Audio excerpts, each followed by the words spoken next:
Let us discuss about prank videos అండి. ఈ మధ్య యూట్యూబ్ ఛానల్స్, ఇన్‌స్టాగ్రామ్ వీటన్నిటికి ప్రాంక్ వీడియోస్ కోసం కొత్త ఛానల్స్ చాలా వస్తున్నాయి. అండ్ చేసేవాళ్ళు they are crossing lot of limits అని నాకు అనిపిస్తుంది. సో ఒక ప్రాంక్ వీడియోస్ లో చాలా పబ్లిక్ న్యూసెస్ జరుగుతూ ఉంటాయి. సో ఇద్దరు బండి మీద వెళ్తుంటే వీళ్ళు వాటర్ బుడగలు వేసి కొడతా ఉంటారు, బెలూన్ లో కలిపేస్తూ ఉంటారు. అండ్ నార్మల్ గా ఏదైనా కామెడీ చేసి నవ్విస్తే ఓకే, బట్ వాళ్ళు ఎవరైనా ఆఫీస్ కి వెళ్తా ఉండొచ్చు, they but have something important in there bags or something, ఇలా వాటర్ వేసి కొట్టడం కానీ కేక్ వేసి కొట్టడం కానీ ఇట్లా జరుగుతూ ఉండొచ్చు. వాళ్ళ టోటల్ థింగే మారిపోతుంది, వెళ్ళే పనే మారిపోతా ఉంటుంది. వీడియో వస్తుంది at the end of the day.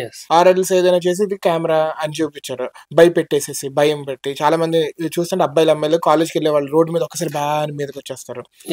ఆ టైంలో ఎవరికైనా ముసలి వాళ్ళు అయితే హార్ట్ అటాక్ ఉండేదైనా అయినా కళ్ళు తిరిగి పడిపోయినా ప్రాణ నష్టం జరిగే అవకాశం కూడా ఉంది.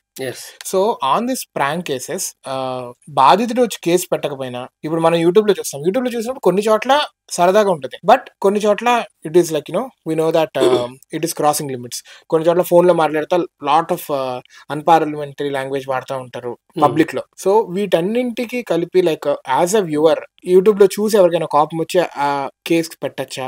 ఛానల్ మీద కావచ్చు, can they directly report YouTube?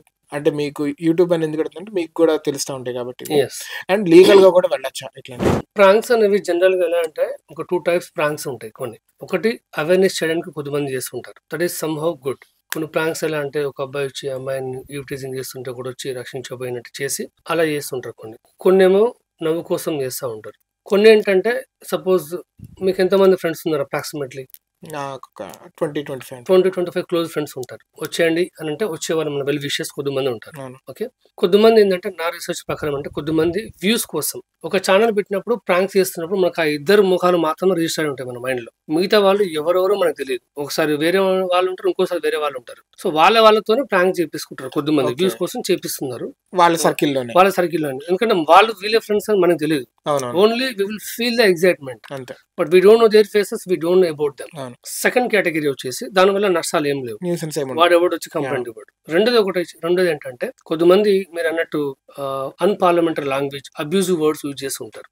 Suppose అమ్మాయిలు అక్కడ ఉంటారు, సపోజ్ ఒక బూత్ పదాలు మాట్లాడిననుకో ఇంకో అమ్మాయితో అమ్మాయి అక్కడే ఉంటది, wow you're looking so hard, you're looking sexy, you're looking wow I want to hug you like anything, what are physique అని చెప్పేసి ఇట్లా పిచ్చిగా మాట్లాడుతున్నారు.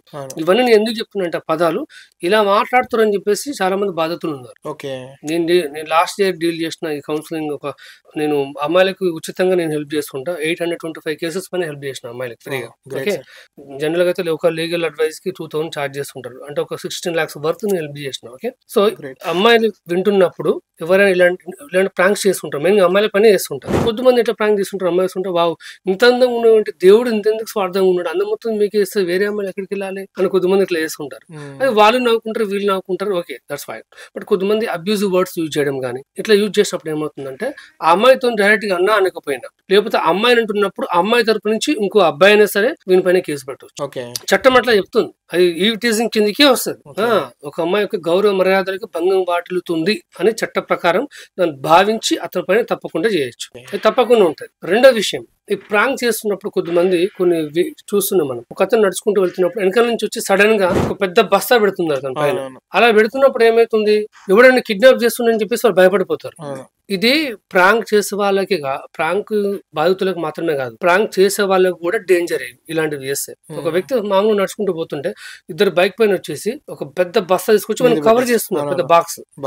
అవునా కాదు? వాడు ఏం ఇంటెన్షన్ ఉంటాడు, నన్ను కిడ్నాప్ చేస్తున్నామో అనుకుంటాడు. వాడికి కూడా మెంటల్ అయిపోయినా కిడ్నాప్ చేస్తున్నారు అనుకుని వాడు రివర్స్ జరిగి గట్టి కొడితే ఒకవేళ ఎదుటి చచ్చింది అనుకో, అది కేసు కూడా కాదు, అది ఆవేశంలో జరిగిపోయిందని చెప్తారు. కాబట్టి వాళ్ళు కూడా జాగ్రత్తగా ఉండాలి. వాళ్ళు ఎంత ఎక్స్టెండ్ వెళ్తున్నారో, ఎవరైతే బాధితున్నారో వాళ్ళు కూడా తిరిగి అట్నే కుట్టచ్చు. నాకు తెలిసి అట్లా తిరిగి కుట్టినా సరే మూసుకుని పోవడం తప్ప వాళ్ళు ప్రాంకర్స్ వాళ్ళ పైన కేసు పెట్టారని నేను అనుకుంటున్నాను. కానీ పబ్లిక్ న్యూసెన్స్ చేస్తే మాత్రం అందరి తరపు నుంచి ఎవరైనా సరే తప్పకుండా వాళ్ళ పైన కేసు పెట్టొచ్చు. రెండోది the motive is very important for any act. Pranks కావచ్చు, సోషల్ సర్వీస్ కావచ్చు, ఏదైనా కావచ్చు. What is their motive? To make people laugh, to bring any good environment among the people, or else just to get the views. They are creating some such kind of annoyance among the people. ఇవన్నీ important. దాన్ని బట్టి 3-4 కేసులు కూడా పెట్టే అవకాశం ఉంటుంది. ఈ మధ్యన ఒకతను రోడ్డు దగ్గర డబ్బులు వేసేసి ఈ రోడ్డు దగ్గర ఎన్ని డబ్బులు పెట్టినా, ఆ రోడ్డు దగ్గర ఎన్ని డబ్బులు పెట్టినా, అప్పుడేమవుతుంది, అదే రూట్ కి ఎవరైతే ఆ డబ్బు కోసం వస్తున్నారో చాలా మంది వచ్చే అవకాశం ఉంటుంది. ఆ రూట్ కి పబ్లిక్ న్యూసెన్స్ ఏర్పడుతుంది, ట్రాఫిక్ ఏర్పడుతుంది. ఇంకోటి ఏంటిది, ప్రజల్ని తప్పుదారి పట్టించే అవకాశం ఉంటుంది. ఒకేసారి అందరూ వచ్చి యాక్సిడెంట్ జరగవచ్చు, నెగ్లిజెన్స్ జరగవచ్చు, ప్రాణాలు పోవచ్చు. నీ దగ్గర డబ్బులు ఉంటే ప్రజల దగ్గర పోయి ఇచ్చేసే అక్కడిక్కడ వేస్తాను జనాలను పిచ్చగాని చేయడం ఎందుకు? ఇది తప్పకుండా చట్టపరమైన చర్యలు తీసుకుంటారు పోలీసులు. ప్రతి దానికి ఉంటారు. ప్రాంకర్స్ చాలా జాగ్రత్తగా ఉండాలి. ఆ మధ్యన ఒకతను జైలు నుంచి పారిపోయినట్టు వచ్చేసి పారిపోతా ఉండు. ఒకతను పట్టుకొని అందరూ పట్టుకుని దొంగ అనుకుని పట్టుకుని ఎక్కడ పడితే అక్కడ తన్ను వదిలిపెట్టారు. తర్వాత సార్ ప్రాంక్ అని చెప్పినాడు. అవునా సరే మరి లైట్ తీసుకొని చెప్పేసి వదిలిపెట్టారు. ఇప్పుడు మనుషుల మీద ప్రాంక్ చేస్తే ఇలాగా నేను రీసెంట్ గా చూసిన వాటిలో యానిమల్స్ మీద చేస్తున్నారు. కుక్క పడుకున్నాడు, పక్కన సింహం బొమ్మ, పులి బొమ్మ పెడతారు, సౌండ్ బాక్స్ పెట్టి అరిచినట్టు చేస్తారు. ఒక్కసారి అది చూసి అది భయపడి ఉరుకుతా ఉంటుంది. కోతికి అట్టికాయ పెట్టేసి పాము బొమ్మకు పెడతారు, అది చూడగానే అది భయపడతారు. At the end of the day they are getting frightened animals.